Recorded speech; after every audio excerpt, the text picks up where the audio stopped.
Are you ready to change your life, but don't know how to start? Is your stress and worries keeping you awake at night? Have you been battling grief, anxiety, or depression all alone? Have you lost touch with your own sense of being or spirituality? Soul Free Therapies offers professional and affordable live video streaming counseling and coaching services from the comfort of your own home. Sessions offered in English, Spanish, and Portuguese. Go to our website at www.soul-free.com and book your first session today. Hey, check out our brand new sponsor, Dynamic Solutions 2. That's the number 2. They offer a life-changing, dynamic financial solution. The finest in fast, professional, affordable credit repair. Is your credit in bad shape? Do you need a new car? Ready to buy a new house? You want to rent an apartment? Are you going to apply for a job? Any one of these activities, they're going to ask for a credit report and then check out your credit score. Let Dynamic Solutions 2 erase your negative credit remarks. They have affordable monthly prices. They accept Visa, MasterCard, PayPal options available. You go to www.dynamicsolutions, that's the number 2.com, or call 424-888-2820. 424-888-2820. Now, if you enter promo code ED or you mention Ed Opperman, you get a 10% discount. How's that?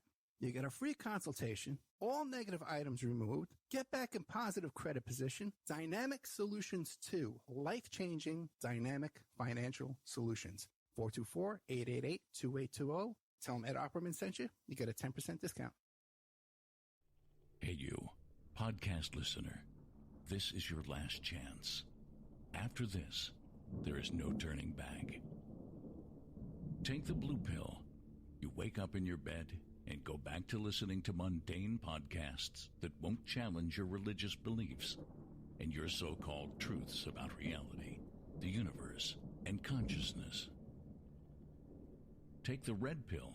Subscribe to the Event Horizon podcast, hosted by Mark Anthony Peterson, and he will show you how deep the rabbit hole goes. Event Horizon takes a walk into the paranormal with a splash of conspiracy. It's the podcast that would be born if David Icke and the X-Files had a baby. Subscribe to the Event Horizon podcast by Mark Anthony Peterson on Spreaker, iTunes, Spotify, iHeartRadio, CastBox, Stitcher, or any of your other favorite podcast platforms. Remember, all we are offering is the truth, nothing more. It's the Opperman Report. Join digital forensic investigator and PI Ed Opperman for an in-depth discussion of conspiracy theories, strategy of New World Order resistance, high-profile court cases in the news, and interviews with expert guests and authors on these topics and more. It's the Opperman Report. And now, here is investigator Ed Opperman. And go.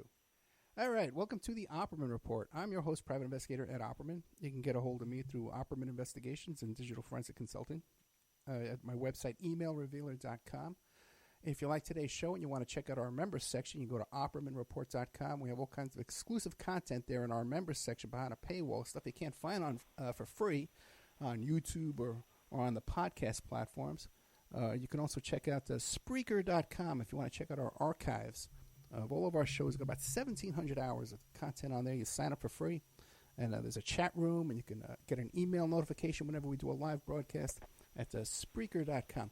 Our guest today is a private investigator named Laura Jacklin, and she's an expert on these toolbox killers. She's got a book coming out in 2020 called What Hell Is Like, The Untold Story of the Toolbox Killers. She's also working on a documentary film about these characters as well.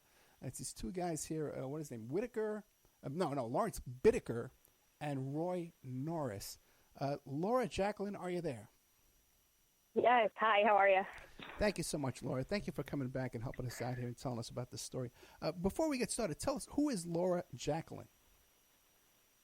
Well, I'm a PI. I went to school for forensic psychology, and I kind of started interviewing serial killers on my own for my own research, and that's how I kind of got mixed up with Lawrence Bittaker and Roy Norris.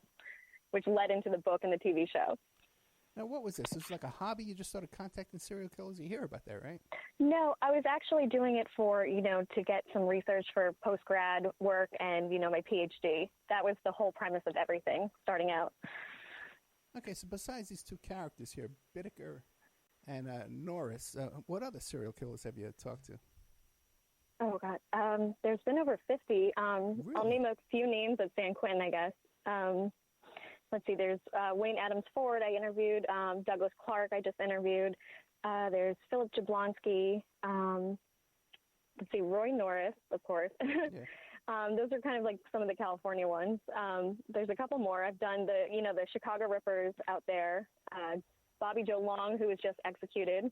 He's another. So your specialty is San Quentin. You like to visit these guys at San Quentin? I do like San Quentin. I do. There's just so many of them there. So, like, when I go, I can do a ton of interviews all at once. Okay. And do you have you've made some like a rapport with the guards there and stuff like that, where they know you? I don't know if any of the guards know me. I mean, they might. But I've definitely focused in on building rapport with every single inmate there. So, like, the word among the inmates is that Laura Jackman's a cool person to talk to. I hope so, yeah. Okay, great. And now, have you noticed a pattern or a theme with these characters that they all have in common? Oh, that's a great question. Well, they're all serial killers. Yeah.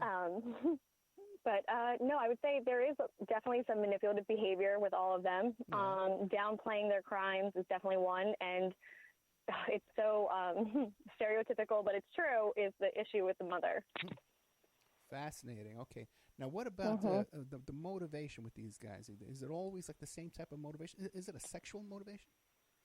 Yeah, it typically, I think it's 81.5% of all homicides are sexually related.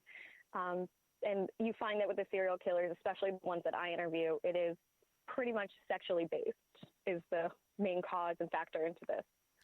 Now, what about I've had this guest on the show many, many times. He's done this series of YouTube videos called Program to Kill, a Satanic Cover-Up. And he seems to have uncovered this theme that a lot of these serial killers have connections to satanic cults, motorcycle gangs, and also snuff films and child pornography. Have you detected anything like that? No, not with any of the 50 that I've interviewed. Okay. Nothing satanic, nothing of that nature. And what about snuff films? Possibly snuff films involved? Because these characters here we're talking about, they made audio tapes. We're going to get into these Bittaker and Norris in a minute. Yeah. Yeah, I mean, but they're doing that for themselves. They're making those tapes so they can relive it and masturbate to it was the main purpose. And what about another thing we've pretty much detected is that a lot of these serial killers, they have partners or associates that were involved in their crimes that were never prosecuted, never picked up. Have you come across anything like that? No, I haven't. I think, are you referring to Green River? I've heard some conspiracy theories. There was more than one of him. But no, with my guys, pretty much they were solo, except for, Lawrence Bittaker, Roy Norris. Of course they weren't. But typically I find just solo guys. Yeah, because it seems like so often, with Ted Bundy, for instance, it seems like he had help escaping prison. It seems that, and even he said that in one of his interrogations, says, "Oh yeah, there were other people involved, of course." And it just seems like it's just like that thread, but you haven't detected that. It does happen sometimes. I have one serial killer in Trenton State, Robert Reldon, and he escaped, I think, twice as well. And he had help from one of the nurses, I think it was, who helped him escape. And you do see it time to time. I mean, it's rare, but it does happen. There are people who get close to them within the prison and do help them do stuff. Remember that case up in New York where those two guys escaped? Yeah. It was the woman helped them. Yeah. It does happen. Yeah, whenever I see an escape, I always get suspicious. As a matter of fact, I was talking to a girl at the coffee shop this morning where I get my coffee, and it turns out her uncle is that FBI agent Hansen that was turned out to be a spy. Okay. Oh, no way. I just found out today. I see this girl every single day, and she goes, "Oh yeah, that's my uncle." Anyway, but when we were talking That about is crazy. Isn't it? Everyone's got a story. You just got to get it out of them. Everyone does. Yeah. Everybody I talk to has like a serial killing story or a murder story somewhere out there. Well, but the thing is we were talking about the Falcon and the Snowman, and the Falcon's escape from prison is just so suspicious. Whenever I see these prison escapes, it just seems they're so suspicious. Now, I actually have a connection to a serial killer. I met Richard Biegenwald. Have you heard of him? No, I haven't. Yeah, Staten Island serial killer. Yeah, and we were at his house, at his mother's house, and it was a notorious guy too. He had a secret room in his mother's house where he was milking venomous snakes to make poison, and he would make these little gadgets. Like he had a cigarette lighter that could fire a bullet, and a friend of his once. Oh my God! Fascinating character. As a matter of fact, he confessed to a lawyer friend of mine that was his lawyer. He was involved with organized crime too, and biker gangs and stuff. And he confessed to Lou Diamond, his attorney. He said to him, he says, "Hey, you know those kids on those milk cartons?" He goes, I'm responsible for a lot of those kids. You know, we get those kids and we sell their organs. You know, so fascinating character, this Richard. Oh, my God. Yeah. And when we were at his house. Wait, back up. So you were at his house? I was at his house. I was a teenager, and we were doing a marijuana deal, okay, with these guys. Oh, my God. Yeah, these guys had come up from Tennessee. They used to sell their marijuana on Staten Island. I used to help them sell their marijuana, so we needed a place to do this transaction. I had like $10,000 cash on me. Yeah, why not pick a serial killer's house to do the transaction? I didn't know he was a serial killer, but I have a feeling they might. Yeah, but they might have known this guy was a serious guy because he was involved with biker gangs and with the organized crime. And during this deal, he, as a joke, he pulled out a shotgun. He started waving a shotgun around as a joke. And but you know, I knew there wasn't any problem. It was just a joke. But when we finished, oh my God, I've had a very interesting life. When we left, when we left his mother's house, he stopped us in the doorway. He pointed to this area of the garden that was like walled in, and he motioned with his hands, and he goes, "This is where we bury the bodies." But he was, yeah, I know. But he was acting so crazy the whole time and gregarious and making these ridiculous jokes and acting so foolish that no one took him seriously until a few years later. Yeah, a few years later he was arrested. But still, no one's checked that area for those bodies. There could be bodies there. Really? Yes. Maybe that could be my next case. Well, I have my own TV deal, so I'm working on myself. You're like, lay off. Yeah, back up there, Jacqueline.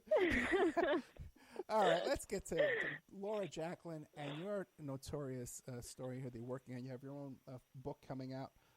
What Hell Is Like, the untold story of the Toolbox Killers, and also a documentary film coming out, maybe a series. Lawrence Bittaker and Roy Norris. Now, what can you tell us about this case, the Toolbox Killers? God, there's so much to tell. Should I start with like their childhoods and then work my way up into? Yeah, that's a good idea. What connected them? Yeah, what got these guys started into their life of serial killing and rape and all that crap? So, you know, you always want to look right at the childhood. So we take Lawrence Bittaker, for example. He was born to a single mother. She was a teenager. Father was violent, ended up going to jail, never saw him again. The mother had to give him up because she just was a single mom, could not take care of him. So he was adopted within his family to an older, like, aunt and uncle or something. They were like 40 when they adopted him as a baby. And he pretty much grew up kind of in solitude. Like, they lived out in rural parts of, like, the different parts of the country. And they were very neglectful. You know, they really didn't tell him, like, I love you. They didn't throw him birthday parties. He never went trick-or-treating. Like, just normal stuff a kid, you know, grows up with. So, you know, he grew up very, very neglected. So that's a big key aspect I always take in. And then when I look at Roy, it's actually, what's funny is he grew up with two loving parents. His grandparents lived right down the street. The only thing was, as he got older, he started having sexualized fantasies about his own cousin. And he actually made a pass at his own cousin at 16. He then tried to kill himself because his dad and his uncle tried to beat the shit out of him. Oh, sorry, did I swear? All right, so that pretty much happened. So then he went off to Vietnam. He saw no combat while he was out there. There's a lot of rumors that he may have been raping and killing out there. I think definitely he might have experimented with some rape out there. But he comes back and he starts raping girls in America. and he goes to prison. And that's where